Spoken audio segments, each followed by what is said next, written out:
அனைவருக்கும் வணக்கம். இந்த வீடியோல ஜார் அப்படிங்கிற டிஜிட்டல் கோல்டு சேவிங் அப்ளிகேஷன்ல என்னென்ன ஃபீச்சர்ஸ்லாம் கொடுத்துருக்காங்க, இந்த ஆப்ல காமிக்கக்கூடிய பிரைஸை மற்ற ஆப்போட கம்பேர் பண்ணும்போது அதுல எந்த அளவுக்கு டிஃபரன்ஸ் இருக்குது, இந்த ஜார் ஆப் ஒரு சேஃபான ஒரு ஆப்பான்னு சொல்லிட்டு ஜார் ஆப்பை பத்தின கம்ப்ளீட்டான டீடைல்ஸ் தான் நான் உங்க கூட ஷேர் பண்ணிக்க போறேன். ஆல்ரெடி 3 வருஷத்துக்கு முன்னாலே இந்த ஆப்பை பத்தின ஒரு வீடியோவை நான் போஸ்ட் பண்ணியிருப்பேன். இந்த 3 வருஷத்துக்கு நடுவுல இந்த ஆப்ல நிறைய விதமான புது புது ஃபீச்சர்ஸ் வந்திருக்கிறதுனாலையும் ஒரு சில சேஞ்சஸ் நடந்திருக்கிறதுனாலையும் தான் அதை பத்தி பேசுறதுக்காக தான் இந்த வீடியோ நான் போஸ்ட் பண்றேன். வீடியோக்குள்ள போறதுக்கு முன்னால ஃபர்ஸ்டே நான் உங்ககிட்ட ஒரு விஷயத்த சொல்லிடுறேன். என்னால இந்த ஆப்ல ஸ்கிரீன் ரெக்கார்டிங் எடுக்கவோ ஸ்கிரீன்ஷாட் எடுக்கவோ முடியல. எல்லாத்தையுமே கம்ப்ளீட்டா ரெஸ்ட்ரிக்ட் பண்ணி வச்சிருக்கிறதுனால என்னால நிறைய விஷயங்கள் உங்களுக்கு காமிக்க முடியாது. ஒருவேளை நீங்க அதெல்லாம் பார்க்கணும் அப்படின்னு நினைச்சீங்கன்னா நீங்க நான் சொல்ல இந்த ஆப்பை ஓபன் பண்ணி அதை வெரிஃபை பண்ணிக்கலாம். அப்படி இல்லைன்னா கொஞ்சம் அட்ஜஸ்ட் பண்ணிக்கோங்க. அந்த வகையில் இந்த ஆப்ல என்னென்ன ஃபீச்சர்ஸ்லாம் கொடுத்துருக்காங்கன்னு சொல்லிட்டு ஃபீச்சர்ஸை பத்தி ஃபர்ஸ்ட் பார்த்துடலாம். இந்த ஜார் ஆப்ல உங்களால மினிமம் 10 ரூபாயில இருந்தே கோல்ட்ல இன்வெஸ்ட் பண்ணிக்க முடியும். இந்த மினிமம் அமௌண்ட்டுக்கும் ஒரு ட்விஸ்ட் கொடுத்துருக்காங்க. என்னன்னா இன்ஸ்டன்ட் சேவிங்ஸ்னு இவங்க கிட்ட மேனுவலா சேவ் பண்ற ஆப்ஷனும் இருக்கு. அதோட மட்டும் இல்லாம டெய்லி, மந்த்லி, வீக்லின்னு ஒரு குறிப்பிட்ட அமௌண்ட்டை உங்களோட அக்கௌண்ட்ல இருந்து எடுத்து அதை இந்த ஆப்ல இருக்கக்கூடிய கோல்ட்ல ஆட்டோமேட்டிக்கா சேவ் பண்ற மாதிரியான ஆட்டோ டெபிட் ஆப்ஷனும் இருக்குது. நீங்க 10 ரூபாயில இருந்தே இன்வெஸ்ட் பண்ணணும் அப்படின்னு நினைச்சீங்கன்னா டெய்லி ஆட்டோமேட்டிக்கா டெபிட் ஆகிற மாதிரி ஆப்ஷன்ல செட் பண்ணாதான் அதை உங்களால பண்ண முடியும். நீங்க அது இல்லாம மேனுவலாவோ இல்ல ஆட்டோமேட்டிக்காவோ வீக்லி உங்களோட அக்கௌண்ட்ல இருந்து எடுக்கிற மாதிரி செட் பண்ணீங்க அப்படின்னா மினிமம் 50 ரூபாயாச்சும் இன்வெஸ்ட் பண்ண சொல்லுவாங்க. மந்த்லி உங்களோட அக்கௌண்ட்ல இருந்து ஆட்டோமேட்டிக்கா டெபிட் ஆகிற மாதிரி செட் பண்றதுக்கு மினிமம் 100 ரூபாயை இன்வெஸ்ட் பண்ண சொல்லுவாங்க. நீங்க ஒரு தடவை இந்த ஆட்டோ டெபிட் ஆப்ஷனை ஆன் பண்ணிட்டதுக்கு அப்புறமா அது உங்களுக்கு வேணாம் இல்ல கேன்சல் பண்ணணும் அப்படின்னு நினைச்சீங்கன்னா நான் ஸ்கிரீன்ல காமிக்கக்கூடிய ஸ்டெப்ஸை ஃபாலோ பண்ணி உங்களால அதை பாஸ் இல்லைனா கேன்சல் பண்ணிக்க முடியும். நீங்கள் இதை கண்டிப்பாக பண்ணி ஆகணும். நீங்கள் அப்படி பண்ணாமல் இந்த ஆப்பை அன்இன்ஸ்டால் பண்ணால் கூட இவங்க உங்களோட அக்கௌண்ட்ல இருந்து காசை எடுத்துக்கிட்டே தான் இருப்பாங்க. அதனால இந்த ஆட்டோ டெபிட் ஆப்ஷனை யூஸ் பண்ணுறதா இருந்துச்சுன்னா பார்த்து யூஸ் பண்ணுங்க.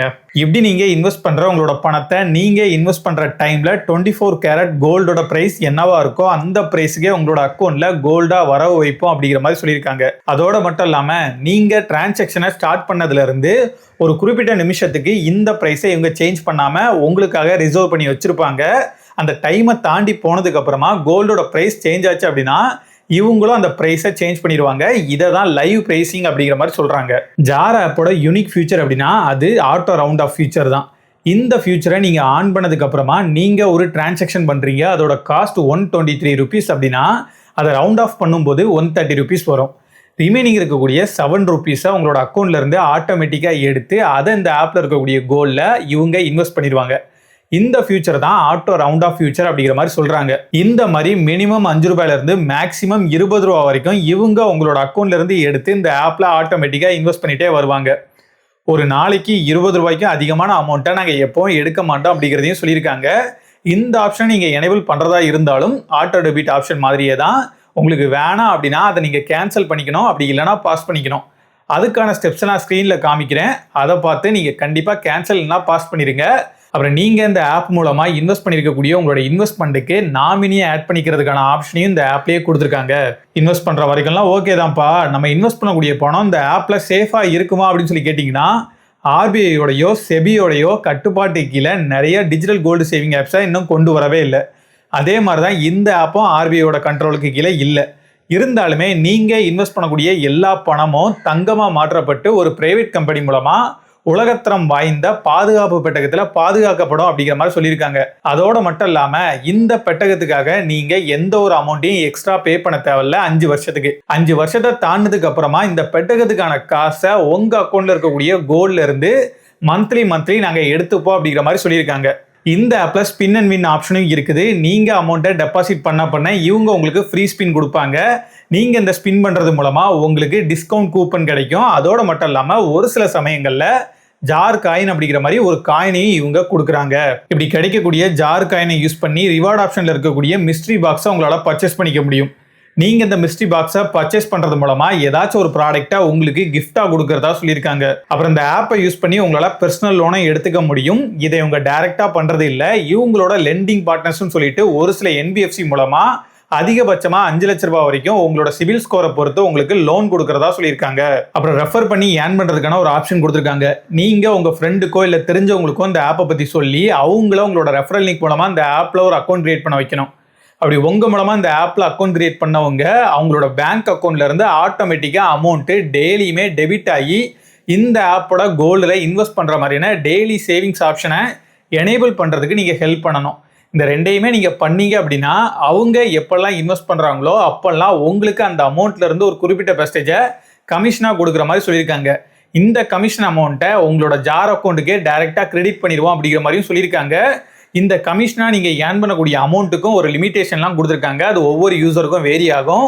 அதோட மட்டும் இல்லாமல் இப்படி ரெஃபர் பண்ணி ஏர்ன் பண்ணுறதுக்கு ஒரு சில ரூல்ஸும் இருக்குது. வித்ராவல் ஆப்ஷன் பற்றி பார்க்கும்போது நீங்கள் இந்த ஆப் மூலமாக இன்வெஸ்ட் பண்ணியிருக்கக்கூடிய உங்களோட அமௌண்ட்டை வித்ரா பண்ணுறதுக்கு 3 ஆப்ஷனே இவங்க கொடுத்துருக்காங்க. நீங்கள் உங்களோட அமௌண்ட்டை டைரெக்டாக கேஷாகவும் வித்ரா பண்ணிக்கலாம். நீங்கள் அப்படி வித்ரா பண்ணுறதா இருந்துச்சுன்னா 200 ரூபாய்க்கும் அதிகமான அமௌண்ட்டை வித்ரா பண்ண ட்ரை பண்ணும்போது நீங்கள் அந்த அமௌண்ட்டை இன்வெஸ்ட் பண்ணி 24 மணி நேரமாச்சும் ஆயிருக்கணும். 24 மணி நேரத்தை கடந்ததுக்கு அப்புறமா எப்போ வேணால் அதை வித்ரா பண்ணிக்கலாம். 24 மணி நேரத்துக்கு முன்னால் உங்களால் அந்த அமௌண்ட்டை வித்ரா பண்ண முடியாது. அதோட மட்டும் இல்லாமல் 24 மணி நேரத்துக்கு ஒரு தடவை மட்டும் தான் உங்களால் வித்ராவல் பண்ணிக்க முடியும். இந்த ரெண்டையுமே இவங்க செக்யூரிட்டி பர்பஸ்க்காக கொடுத்துருக்கோம் அப்படிங்கிற மாதிரி சொல்லியிருக்காங்க. அதனால நல்லா ஞாபகம் வச்சுக்கோங்க. அப்புறம் நெக் அப்படிங்கிற பிராண்டும் இந்த ஜார் ஆப்போடது தான் அப்படிங்கிறதுனால நீங்கள் உங்கள் ஜார் அக்கௌண்ட்டில் இருக்கக்கூடிய அமௌண்ட்டை யூஸ் பண்ணியே இவங்க கிட்டேயே கோல்டு இல்லைனா சில்வர் காயினையோ ஜுவல்ஸையோ வாங்கிக்க முடியும். இவங்க கிட்ட 18 கேரட்ல இருந்தே கோல்டு ஜுவல்ஸ் எல்லாமே அவைலபிளா இருக்குது. இந்த ஆப்பை யூஸ் பண்ணியே ஜுவல்ஸ்லாம் வாங்கிக்க முடியும் அப்படிங்கிறத கேட்கறதுக்கு வேணா நல்லா இருக்கலாம். உண்மையிலே நீங்க அப்படி வாங்க போறீங்க அப்படின்னா ரொம்பவே கவனமா வாங்கி ஆகணுங்க. ஏன்னா எந்த ஒரு ஜொல்லுக்குமே அதோட பிரைசிங்ல தெளிவான டீட்டெயில்ஸை என்னால் பார்க்க முடியல. ஒரு ஜொல் அப்படின்னு எடுத்துக்கிட்டிங்கன்னா அதோட வெயிட் என்ன, அந்த வெயிட்டுக்கு எவ்வளோ ரேட்டு போட்டிருக்காங்க, ஹால்மார்க் சார்ஜஸ், மேக்கிங் சார்ஜஸ்ன்னு எதுவும் போட்டிருக்காங்களா அப்படின்னு சொல்லிட்டு பிரேக் டவுன் பண்ணி கொடுக்காம மொத்தமாக அதோட பிரைஸ் இவ்வளோ தான், அதுக்கு நாங்கள் 3% ஜிஎஸ்டி போட்டிருக்கோம் அப்படிங்கிற மாதிரி சொல்லியிருக்காங்க. வெயிட்டு கூட பார்க்காம எப்படி ஜொல் வாங்குறது அப்படிங்கிறது எனக்கு தெரியல. கோல்டு காயினை பொறுத்த வரைக்கும் 22 and 24 கேரட்கான கோல்டு காயின் எல்லாமே இவங்க கிட்ட டிஃப்ரெண்ட் வெயிட்ல அவைலபிளாக இருக்குது. 24 கேரட்ல 0.1 கிராம்ல இருந்தே இவங்க கிட்ட கோல்டு காயின் அவைலபிளாக இருக்குது. அதோட மட்டும் இல்லாமல் சில்வர் ஜுவல்ஸ் அண்ட் சில்வர் காயினை இவங்க கிட்ட அவைலபிளாக இருக்குது. இங்கே ஜுவல்லாவோ காயினாவோ வித்ரா பண்ணுறீங்க அப்படின்னா அந்த ப்ராடக்டை இவங்க அவங்களோட கொரியர் பார்ட்னர் மூலமாக உங்களோட வீட்டுக்கே சேஃபா 3 to 5 டேஸ்ல கொண்டு வந்து சேர்த்துருவோம் அப்படிங்கிற மாதிரி சொல்லியிருக்காங்க. நீங்க இப்படி ஒரு தடவை ஆர்டர் பண்ணதுக்கு அப்புறமா அந்த ஆர்டர் உங்களுக்கு வேணாம் அப்படின்னு நினைச்சீங்கன்னா 2 ஹவர்ஸ்ல நீங்க அதை கேன்சல் பண்ணி ஆகணும். 2 ஹவர்ஸை தாண்டிட்டதுக்கு அப்புறமா உங்களால் அந்த ஆர்டரை கேன்சல் பண்ண முடியாது. அதோட மட்டும் இல்லாம ப்ராடக்ட் உங்களுக்கு ரிசீவ் ஆகும்போது அது நல்ல கண்டிஷன்ல தான் ரிசீவ் ஆயிருக்கா அப்படிங்கிறத நீங்க தான் வெரிஃபை பண்ணணும்.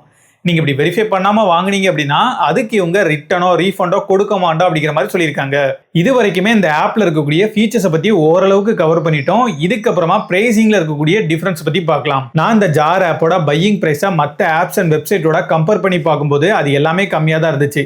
இந்த ஜார் ஆப்பை பொறுத்த வரைக்கும் இங்க பையிங் பிரைஸ் ஒரு 50 இருந்து 100 ருபீஸ் வரைக்கும் எக்ஸ்ட்ராவே இருந்துச்சு. நீங்களுமே இதை செக் பண்ணி பார்த்துட்டு உங்களோட எக்ஸ்பீரியன்ஸை கமெண்ட்ல சொல்லுங்க. நீங்க கோல்டோட பிரைஸை செக் பண்ணும்போது அதை ரேண்டமான ஒரு வெப்சைட்ல செக் பண்றதை விட நீங்க செக் பண்ணக்கூடிய ஆப்லயோ வெப்சைட்லயோ கோல்டை உங்களால வாங்குற மாதிரி இருக்கணும். அப்படி இருக்கக்கூடிய வெப்சைட்லயோ ஆப்லயோ செக் பண்றது தான் கரெக்டா இருக்கும். நீங்க கோல்டை வாங்கும் போதெல்லாம் 3% ஜிஎஸ்டின்னு சொல்லி நம்மளோட கவர்மெண்ட் பிடிச்சிட்டு போயிடும்.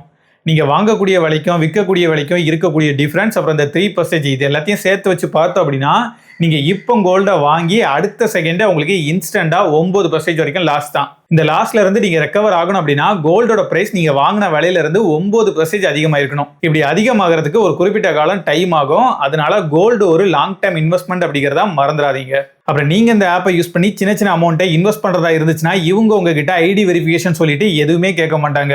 நீங்கள் பல்காக பெரிய அமௌண்ட்டை இன்வெஸ்ட் பண்ணுறதா இருந்தாலோ இல்லை நீங்கள் சின்ன அமௌண்ட்டை தான் இன்வெஸ்ட் பண்ணி வச்சிருக்கீங்க அதை வித்ரா பண்ண ட்ரை பண்ணாலோ இவங்க உங்ககிட்ட ஐடி வெரிஃபிகேஷனை கேட்பாங்க. அப்படி நீங்கள் வெரிஃபை பண்ணும்போது ஃபெயில்ட் ஆயிடுச்சு அப்படின்னா உங்களால் அந்த அமௌண்ட்டை எடுக்கிறதுக்கு கொஞ்சம் கஷ்டப்படுற மாதிரி இருக்கும். அதனால தான் நான் என்ன சொல்லுவேன் அப்படின்னா நீங்கள் ஃபஸ்ட்டே ஐடி வெரிஃபிகேஷனை இவங்க கேட்டாலும் கேட்கலனாலும் பண்ணி முடிச்சிருங்க. அதை முடிச்சுட்டு நீங்கள் இன்வெஸ்ட் பண்ணீங்க அப்படின்னா பெட்டராக இருக்கும். ஆனால் அப்படிலாம் இல்லாமல் நீங்கள் ஐடி வெரிஃபிகேஷனை கம்ப்ளீட்டே பண்ணாமல் இந்த ஆப்பை யூஸ் பண்ணிட்டே இருந்தீங்க அப்படின்னா ஐடி வெரிஃபிகேஷன் ரிஜெக்ட் ஆச்சுன்னா உங்களால் அமௌண்ட்டை வித்ரா பண்ண முடியாது. இந்த மாதிரி ஒரு சில பேரோட அமௌண்ட்டு உள்ள மாட்டிக்கிட்டதா ரிவ்யூஸ்ல மென்ஷன் பண்ணியிருந்தாங்க. அதோட மட்டும் இல்லாமல் இந்த மாதிரியான பிரச்சனைக்கெல்லாம் கஸ்டமர் சப்போர்ட்டை கான்டாக்ட் பண்ண ட்ரை பண்ணால் அவங்களும் ப்ராப்பராக ரெஸ்பாண்ட் பண்ணுறது இல்லை அப்படிங்கிற மாதிரியும் ரிவ்யூஸ்ல மென்ஷன் பண்ணியிருக்காங்க. ஆனால் நான் இந்த ஆப்பை யூஸ் பண்ணி செக் பண்ணி பார்த்த வரைக்குமே என்னால் ஐடி வெரிஃபிகேஷனையும் சீக்கிரமாக கம்ப்ளீட் பண்ண முடிஞ்சது. அமௌண்ட்டையும் வித்ரா பண்ண ட்ரை பண்ணேன். உடனே என்னோட அக்கௌண்ட்டுக்கு கிரெடிட்டும் ஆயிடுச்சு. அப்புறம் எனக்கு இந்த ஆப்பில் பர்சனலாக 2 விஷயம் பிடிக்கலங்க. ஒன்று, இவங்க அனுப்பக்கூடிய நோட்டிஃபிகேஷன் ரொம்பவும் ஃப்ரீக்வெண்ட்டாக தொடர்ந்து அனுப்பிக்கிட்டே இருக்கிறது அநாயகமாக இருக்குது. அதோட மட்டும் இல்லாமல் 2வது விஷயம் என்ன அப்படின்னா இவங்க ஒரு ஆப்ஷனை நீங்கள் கிளிக் பண்ணும்போது அந்த ஆப்ஷன் என்ன அப்படிங்கிறத அழகாக அனிமேட் பண்ணி காமிப்பாங்க. இதை ஒரு தடவை காமிச்சா பரவாயில்ல, ஒவ்வொரு தடவையும் காமிக்கிறது டைம் கன்சியூமிங்காக இருக்குது, இரிட்டேட் ஆகுது. இதனால இவ்வளோ விஷயங்கள் இருந்தாலுமே நான் என்னோட ஒப்பீனியன் சொல்கிறேன். கோல்டு இன்வெஸ்ட்மெண்ட் அப்படிங்கிறது ஒரு லாங் டேர்ம் இன்வெஸ்ட்மெண்ட். அந்த இன்வெஸ்ட்மெண்ட்டை நீங்கள் ஆப் மூலமாக பண்ணுறதா இருந்துச்சுன்னா ஒரு நல்ல ட்ரஸ்டடான ஆப் மூலமாக பண்ணுறது தான் சிறந்தது. நீங்கள் சப்போஸ் இந்த ஜார் ஆப்பை சூஸ் பண்ணுறதா இருந்துச்சுன்னா இதோட சார்ஜஸாக இருக்கட்டும், இதோட பிரைசிங்ல இருக்கக்கூடிய டிஃபரன்ஸா இருக்கட்டும், அது எல்லாத்தையுமே மார்க்கெட்ல இருக்கக்கூடிய மற்ற கோல்டு செல்லிங் ஆப்போட கம்பேர் பண்ணி பாருங்க. அதோட மட்டும் இல்லாம இன்வெஸ்ட்மெண்ட் அப்படிங்கறத நீங்க எவ்வளவு ஈஸியா பண்றீங்க அப்படிங்கறத விட எவ்வளவு லாபகரமா பண்றீங்க அப்படிங்கறதா முக்கியம். அதனால கம்ஃபர்ட்டை மட்டுமே பார்க்காம கொஞ்சம் ஆஃப்லைன் ஸ்டோர்ஸா இருக்கட்டும், ஆஃப்லைன் கோல்ட் ஸ்மித்தா இருக்கட்டும், அவங்க எல்லார்கிட்டையுமே கேட்டுட்டு அதுக்கப்புறமா உங்களுக்கு எங்க பெஸ்ட்னு தோணுதோ அங்க நீங்க இன்வெஸ்ட் பண்ணுங்க. நீங்க ஜார் ஆப்பை யூஸ் பண்ணிட்டீங்க அப்படின்னா உங்களோட ஃபீட்பேக்கை கமெண்ட்ல மென்ஷன் பண்ணுங்க. பட்டா